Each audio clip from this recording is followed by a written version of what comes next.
ஆடம்பரமான சாதாரண ஆடை அணிவிப்பதை விட அவர்கள் மறைத்து செல்ல வேண்டும் என்று நினைக்கிறார்கள். அல்லாஹ் ஹிஜாபுக்கான ஆடையினுடைய வசனங்களை இறக்குகிறான். உமர் ரலியல்லாஹு அவர்கள் மதுவோடு மக்கள் வாழ்கிறார்களே, மதுவோடையே மக்கள் வணங்குகிறார்களே என்று நினைத்து தடை செய்ய வேண்டும் என்று உத்தரவு கேட்கிறார்கள். அல்லாஹ் இன்னமல் ஹம்ரு வல் மைசிரு வல் அன்சாபு வல் அஸ்லாம் ரிஜ்சு மின் அமலி ஷைத்தான் என்று அல்லாஹ் வசனத்தை இறக்குகிறான்.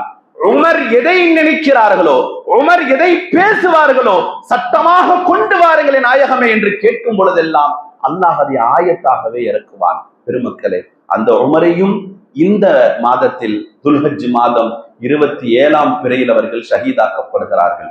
லுகு என்று சொல்லக்கூடிய ஒரு கயவன் சுபுஹு தொழுகை ஸல்லல்லாஹு அலைஹி வஸல்லம் அவர்கள் உடைய அந்த இடத்தில் மஸ்ஜித் நபவியிலேயே முதல் ரக்அத்